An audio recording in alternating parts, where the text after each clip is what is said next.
This feels like dangerous territory. An endless battle waged to be ended here.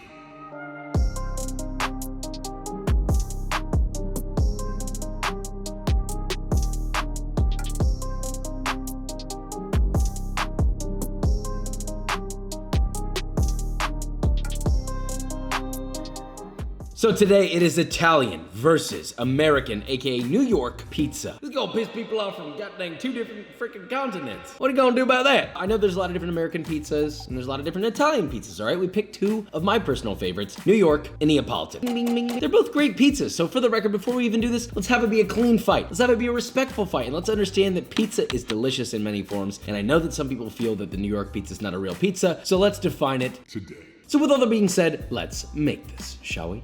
So it's time. We've got 2 very different doughs, Mr. Italiano, which is just flour, water, salt, yeast, and the American version containing not only sugar, but also being fermented completely different with significantly more yeast and a different type of flour. First, let's start off with the American pie. In a container, containing 617 grams of water, add 14 grams of instant yeast, and 25 grams of granulated sugar. An Italian pizza dough sin. Whisk that together and set to the side. Separately, get a large bowl filled with 950 grams of all-purpose flour, another Italian sin.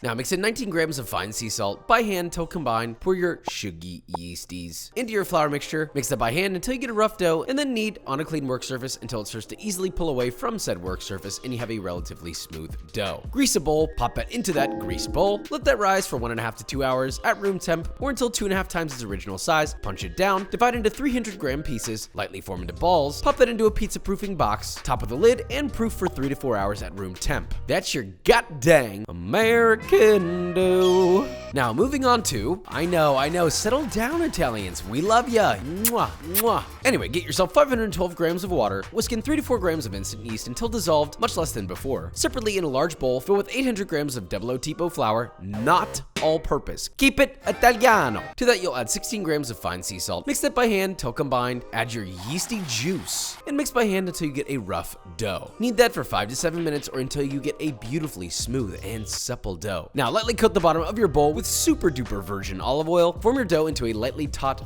ball, plop into your big old bowl, cover tightly with plastic wrap, and place in the fridge for 24 hours. Now once that's done, punch it down, form these into more dainty 250 gram pieces, gently roll those into light balls, pop into a floured pizza proofing box, cover with the lid and proof for 3 to 4 hours at room temp. Now while those are going, we'll make our American pizza sauce, which ironically is the most involved. In a medium sauce pot, add 1 tablespoon or 14 grams of unsalted butter, 1 tablespoon or 9 grams of extra virgin olive oil, let that heat, and once the butter is melted and bubbling, add in 6 cloves of rough chopped garlic, saute just until fragrant, then add 2 teaspoons or 4 grams of red pepper flakes. I like it a little spicy, alright? Now let that cook, stirring occasionally until the garlic is golden brown toasted, then immediately add in a 28-ounce can of crushed tomatoes and a splash of water. Then to that you'll add 2 teaspoons or 2 grams of dried oregano, 1.5 tablespoons or 21 grams of, Italians plug your ears, granulated sugar, salt and pepper to taste, and a light glug of olive oil. Bring that up to a boil on medium-high, immediately reduce the heat to low, and simmer for 12 minutes, stirring occasionally until reduced and viscous like this beauty right here. Season that with salt until it's to your liking, let that cool, and that's your American pie sauce. Next up, the Italiano. This one's significantly easier and simpler. So get yourself a 28-ounce can of whole peeled Italian San Marzano tomatoes, drain the liquid out of those, and then gently squeeze each tomato to remove their excess water. In a food processor, place just those whole tomatoes along with 3 to 4 cloves of peeled garlic, fresh ground black pepper and salt to taste, and 2 tablespoons or 18 grams of your best olive oil. Blend that on high until as smooth as possible, and that's it. Now let's finish these bad boys. The Italian one goes into a true 750-degree pizza oven, and the American one into a hot home oven. So for the American pie, you'll need to preheat a baking steel or pizza stone in the middle of your oven around 500 degrees Fahrenheit for at least 30 to 45 minutes before starting. Once done, flour a pizza peel generously, grab one dough piece, plop it down onto your work surface, flour your dough generously, then start by punching your dough down in the center, working your way out to create a border about 1/4 of an inch wide. Then pick the dough up, drip it over your closed fist, and rotate the dough around, gently stretching as you go until you get a 13 to 14 inch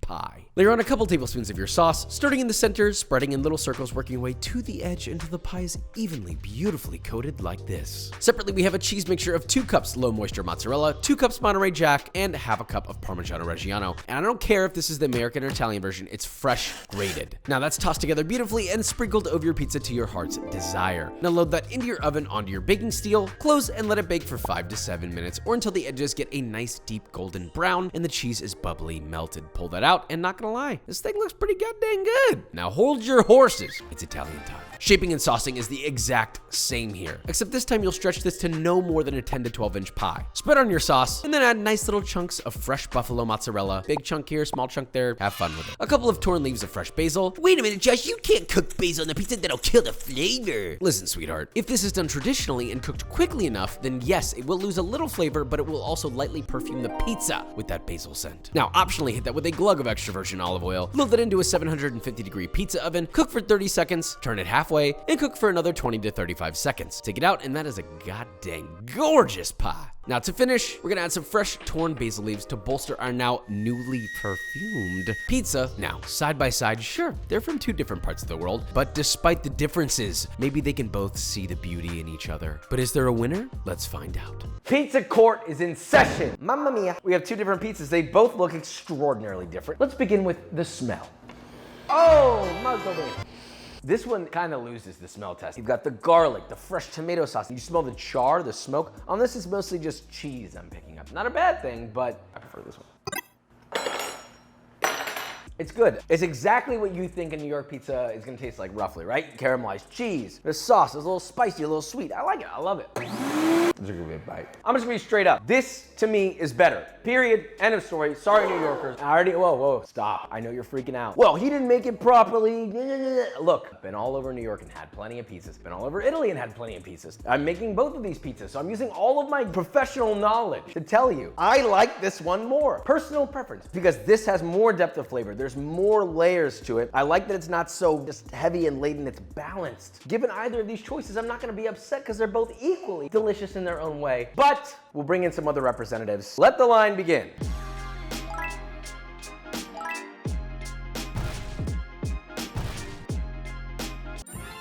I love New York. I'm a big fan. My father is from New York, okay? So I'm sorry. The Italian one's the winner. They technically are the OGs, so they deserve it. But New York, we still have love. We still have heart for you, and you have your place in this world. You wanna know what else has a place in this world? B-roll.